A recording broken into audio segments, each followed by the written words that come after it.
یقیناً ہماری تاریخ کا ایک بڑا روشن باب ہے۔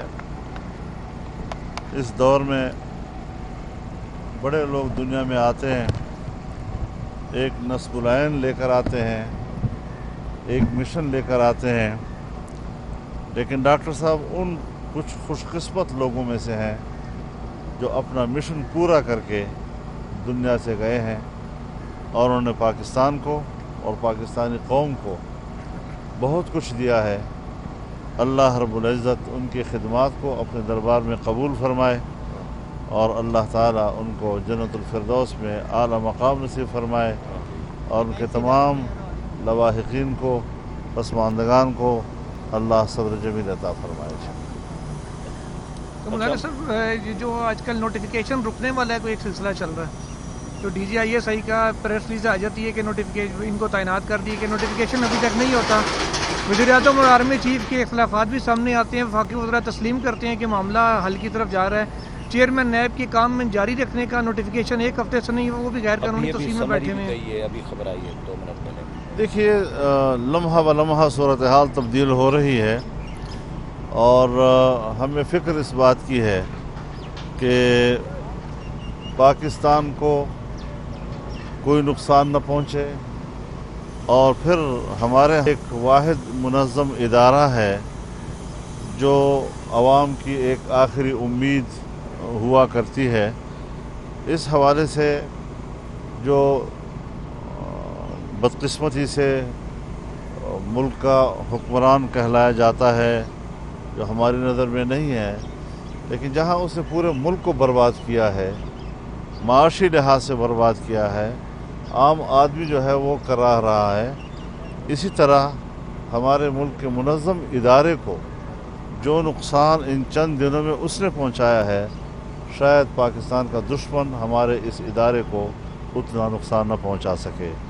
خدا کرے صورتحال بہتر ہو جائے اور بہتری کی طرف ہمارا ملک جائے، لیکن میں سمجھتا ہوں کہ ہر ادارے کو اب یہ بات تسلیم کر لینی چاہیے کہ یہ حکمران یہ پاکستان کو ڈبونے کے لیے آئے ہیں، پاکستان کو ترقی دینے کے لیے نہیں آئے۔ مولانا صاحب، D G I S I کا عہدہ جو ہے وہ ہمیشہ 2 کشتیوں میں سوار ہوتا ہے۔ بطور D G I S I وزیر اعظم کا اختیار ہوتا ہے کہ تعینات کریں، بطور لیفٹیننٹ جنرل آرمی چیف کا اختیار ہوتا ہے کہ وہ ٹرانسفر کریں۔ تو ہونا کیا چاہیے کسی ایک کو؟ تو مطلب اگر 3 نام بھیجے جائیں گے تو یہ ہمیشہ کے لیے یہ ایک مثال قائم ہو جائے گی کہ ہمیشہ 3 نام بھیجوائے جائیں گے۔ دیکھیے، مسئلہ D G I S I کا نہیں ہے، مسئلہ ایک لیفٹیننٹ جنرل کا بطور D G I S I کا، لیفٹیننٹ جنرل براہ راست چیف آف آرمی اسٹاف کے ماتحت ہے،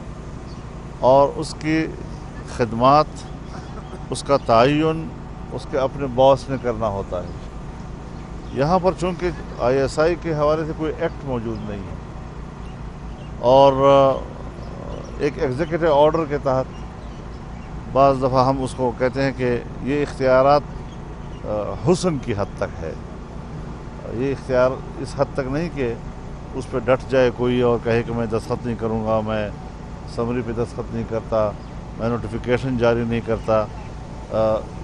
جس طرح صدارتی طرز حکومت میں فیصلے پارلیمنٹ کرتی ہے، ایگزیکٹو چیف جو ہے وہ پرائم منسٹر ہوا کرتا ہے، لیکن حسن کے لیے فائل پریزیڈنسی میں بھی جاتا ہے، اور پریزیڈنٹ کے بھی اس پہ دستخط آ جاتے ہیں۔ تو وہ چیزیں معروف ہوتی ہیں، انڈرسٹوڈ ہوتی ہیں۔ یہاں پر وہ ایک غلط چیز پہ جس طرح جاہلانہ انداز کے ساتھ اور بہت سے معاملات پہ وہ اڑ جاتا ہے، یہاں پر بھی اس کا یہ انداز جو ہے وہ بالکل ان پڑھ لوگوں کا ہے، اور کوئی معقولیت اس میں نہیں ہے۔ لیفٹیننٹ جنرل بہرحال وہ آرمی چیف کے ماتحت ہے، اور اس کی خدمات کا تعین وہ انہوں نے ہی کرنا ہوتا ہے۔ اس حوالے سے فوج کے جو دائرہ کار ہے اس میں اس حد تک پرائم منسٹر کو چلا جانا کہ وہ ملکی نظام ہی جام ہو جائے، اور کمانڈ کا مسئلہ ہوتا ہے۔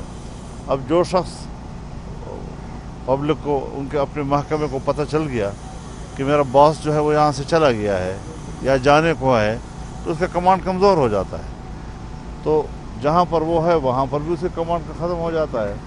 جہاں اس نے جانا ہے وہاں اس نے ابھی کمانڈ نہیں لیا. تو اس طرح پورا ادارہ جو ہے اس کا کمانڈ جو ہے وہ متاثر ہو جاتا ہے.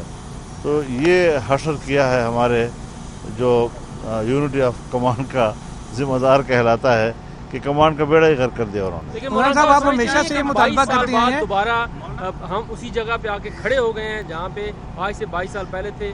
ایسا ہی ایک اقدام میاں نواز شریف نے بھی اٹھایا تھا اور اس کے بعد صورتحال کا کیا ہوئی تھی. آپ کیا کچھ ایسا خطرہ تو نہیں دیکھ رہے, کوئی ایسی صورتحال تو نہیں بن رہی؟ دیکھیے سب چیزیں ہم سمجھتے ہیں کہ مشاورت کے ساتھ چلتی ہیں اور ایک مستقل موقف ہمارا ہے, مستقل موقف کہ آئین نے جس کا جو دائرہ اختیار متعین کیا ہے اسی دائرہ اختیار کے اندر رہتے ہوئے اپنا کردار جب ہم ادا کریں گے تو کوئی مشکل پیش نہیں آئے گی. اگر مشکلات پیش آئی ہیں تو اسی وجہ سے آئی ہیں کہ پارلیمنٹ کے اختیار میں کسی اور نے مداخلت کی ہے, فوج کے اختیار میں کسی اور نے مداخلت کر دی ہے, تو اس سے مشکلات تو آتی ہیں. ہمیں اس مشکل سے بڑے عقل مندی کے ساتھ نکلنا ہوگا, لیکن عقل مند لوگوں کا تقاضا یہ ہے کہ جس قسم کے لوگ قوم پر مسلط کیے گئے ہیں ان سے ہر وقت جان خلاصی کی ضرورت ہے, قوم کو آزاد کر دینا چاہیے. مولانا صاحب آپ کا ہمیشہ سے مطالبہ تھا کہ اسٹیبلشمنٹ جو ہے وہ ساتھ چھوڑ دے حکومت کا. اب آپ کو لگتا ہے کہ آپ کا مطالبہ تسلیم ہو گیا یا تسلیم ہونے کی طرف جا رہا ہے؟